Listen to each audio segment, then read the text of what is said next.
What's up guys, it's Tommy here and welcome to a brand new video where we will talk about the fact that Man City must get relegated for the Premier League to keep their integrity, because they deducted Everton another 2 points and Everton are now dangerously close to getting relegated after Luton Town's brilliant last minute winner against Bournemouth. Everton are now just 1 or 2 points above the relegation zone. The Premier League also deducted Nottingham Forest 4 points and they are level on points with Nottingham Forest. So the Premier League needs to punish Man City, because until then the whole integrity of the competition is in question. So we will talk more about that a little bit later in this video, but first let me know, what do you think will happen in the Champions League quarterfinals? Do you want Arsenal and Man City to go through? I want personally them to go through and not win the Champions League obviously, but if they go through to the semi-finals, that means more games, more grueling schedule, more tired players, more,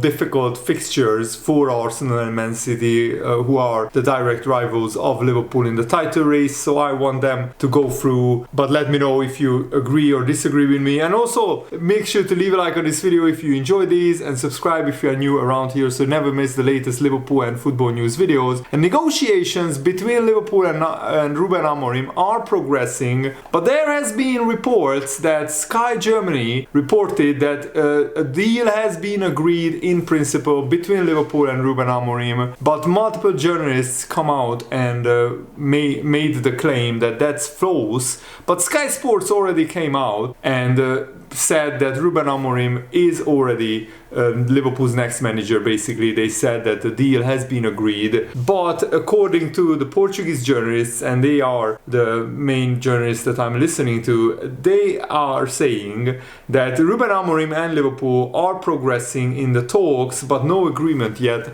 Ruben Amorim's agent is in talks with Liverpool. Just to be crystal clear on this, Ruben Amorim is concentrating on Sporting's season, trying to win the Portuguese league title and cup double. Contradicting reports from other news outlets said that the deal between the club and Amorim has been agreed, but that is false. Negotiations are progressing, but the deal is not agreed. Guillem Bayagé went on CBS Golasso networks and said that Liverpool haven't agreed a deal with Ruben Amorim yet. James Pearce said, who is a Liverpool-based journalist, and he's basically a mouthpiece of Liverpool FC. So whatever Liverpool wants to be out in the media, you just need to read James Pearce's articles or tweets. Ruben Amorim is clearly a strong contender for the Liverpool job, but senior club sources are adamant that he hasn't been offered the job, no verbal agreement yet. The club is still doing due diligence around a number of viable candidates. So basically Liverpool FC knows that until a deal is agreed, we have to keep our options open. So Liverpool are saying that basically we haven't agreed a deal, and all other managers shouldn't give up hope that they could become the next Liverpool manager. And also another James Pearce tweet said the UEFA confirmed that Liverpool will get just 12,000 tickets for the Europa League final if they qualify to the final. The Aviva Stadium in Dublin holds 48,000 people, and only 66% of that will be only half of that will be sold to fans, which is an absolute disgrace. At least 2/3 of the stadium should be sold to both clubs' fans, and the rest should be corporate tickets. But as it stands, half of the stadium will be for sponsors and corporate tickets, and that's an absolute disgrace in my opinion. And I've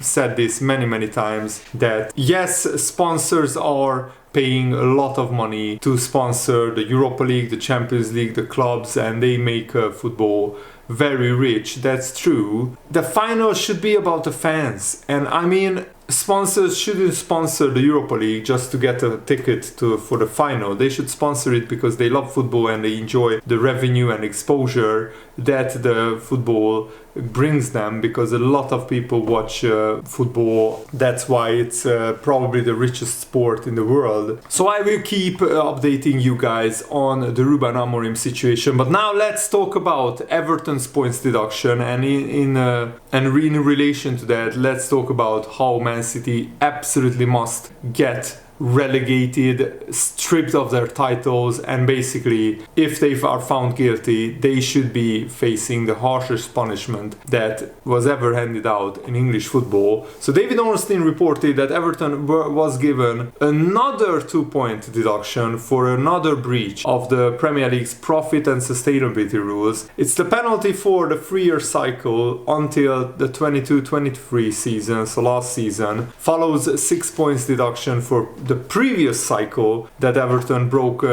profit and sustainability rules. So they broke it twice. Everton now just 2 points above the relegation zone, and they will probably appeal. But the fact is that Everton reported a £90 million loss for the 22-23 season, almost twice as much as over the previous year. This covers the period scrutinized by this independent commission, which actually warned Man City and Chelsea that they could get relegated and they could face very, very serious punishments for the financial fair play rule breaches that they allegedly committed. Their accounts showed that Everton's debt has risen to £330 million. I mean, that is absolutely staggering. Everton are probably worth 500-600 million, and they have a debt which is basically more than half of what Everton Football Club is worth, which is absolutely staggering. I mean, that's my estimation. Maybe they are worth a little bit more, but still, to have this much debt at this stage is absolutely unforgivable, and it reeks of bad financial management. And they have this much debt after having 6 consecutive seasons when they were making a loss. So they are not a profitable football club at all. They have mismanaged their finances. They basically spent loads of money like Arsenal and Aston Villa have, but they actually became worse in the process, during the process of spending this incredible amounts of money. And that is like a monumental achievement by Everton Football Club. Well done, Everton. You spent loads of money, you broke the rules, and you became worse in the process. I mean, that is some achievement. I'm not gonna lie, as a Liverpool fan, it makes me giggle. Of course, I don't want Everton to get relegated because I really enjoy the Merseyside derby, but they broke the rules. They admitted to breaking the rules, unlike Man City, who didn't admit to breaking the rules, and Man City are trying to hinder the Premier League investigation as many times as possible. They are trying to delay the process as much as possible, and no wonder it has been taken years and years and years of this Premier League investigation. There is still no conclusion, and more football fans, after seeing Everton get punished multiple times, after seeing Nottingham Forest get punished with points deductions, more and more Premier League and football fans are getting really angry and really annoyed at the Premier League on why aren't they punishing Manchester City, because it's so obvious. It's the elephant in the room. Even Ian Wright on Match of the Day, or Monday Night Football, said that the Man City financial fair play case is the elephant in the room in the Premier League. And until Man City is not dealt with and properly punished, you can't take the Premier League really seriously. We are in a three-way title race, and one of the clubs is an obvious cheat. Imagine you are competing in the Olympics, I said this analogy before, and one of the athletes is doping and you have to race against him time and time again, year after year, and it's pretty clear that he's doping, he's juiced up to his brains, and yet you still have to try to beat him. How is that a level playing field? How is that a fair competition? It just ruins the whole integrity of the Premier League, in my opinion. And what is also crazy is that Everton are furious with this further points deduction, even though they broke the rules multiple times in multiple seasons. But some of the anger from Everton is justified, because Everton now have to defend another Premier League complaint, which includes the very same financial period for which Everton has already been sanctioned before that appeal has even been heard. So Everton takes the view that this results from a clear deficiency in the Premier League's rules. Nottingham Forest, of course, were given a 4-point penalty in March for their profit and sustainability rule breaches relating to the free-era period ending in the 22-23 season. Nottingham Forest are also appealing that sanction, and I mean the Premier League season is very close to the end, and you don't want these appeals still ongoing when the season ends, because then we could have a situation where a club gets relegated and then, you know, players are getting released, managers are getting sacked, you know, clubs are preparing for the new season financially and contractually with players as well, and then in the middle of the summer we could have the Premier League table changed after these appeals go through, and maybe the points deductions will be changed. And I mean, Nottingham Forest and Everton are only in this fight against relegation because of their points deductions, otherwise they would be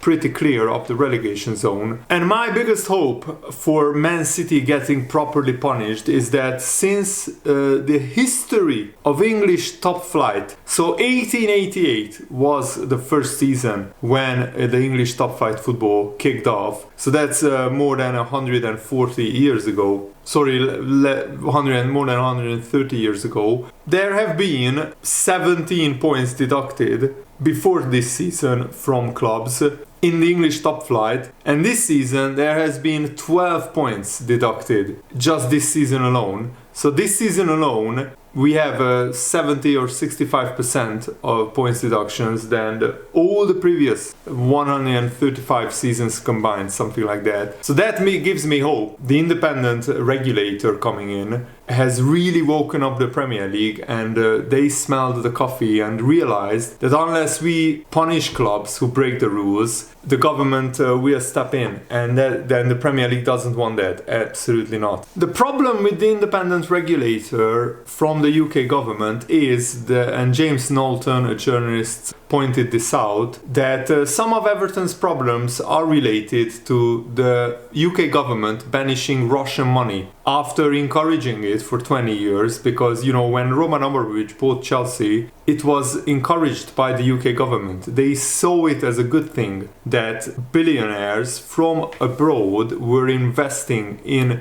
UK clubs, and they saw it as a positive that more money is coming into the Premier League. Decisions on clubs' ownership will be linked to the foreign policy of the time of the UK government, and that can change rapidly. And the problem is that the UK government is still pandering to rich states, to billionaires, dodgy capitalist conglomerates and sponsors. For example, when Saudi Arabia wanted to buy Newcastle, initially the Premier League wanted to reject that bid, but the UK government stepped in, and there was a massive delay. Newcastle were waiting months and months and months for that bid to go through, and eventually the UK government told the Premier League, you have to allow the Saudi Arabian Sovereign Wealth Fund to buy Newcastle, otherwise the UK government will lose a lot of huge contracts. We are talking about billions and billions of pounds worth of contracts between Saudi Arabia and the United Kingdom as countries, and that's why it's very, very bad look for the Premier League that they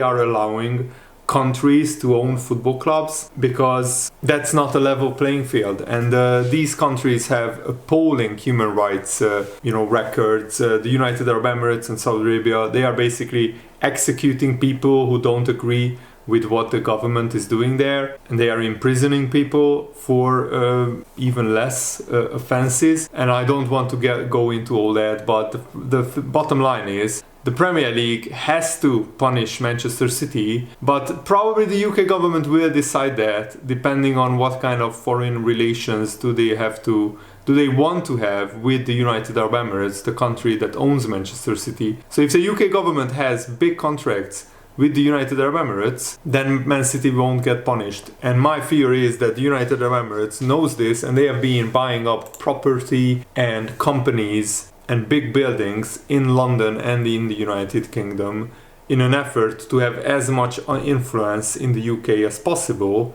so they can influence politics, they can influence the government, they can influence the Premier League through these connections. And that's the dirty side of football that I don't like at all. I might make a separate video on all these issues, but let me know what you think in the comments below. And thanks for watching, guys. Hope you enjoyed this. Have a nice day. See you later. Goodbye.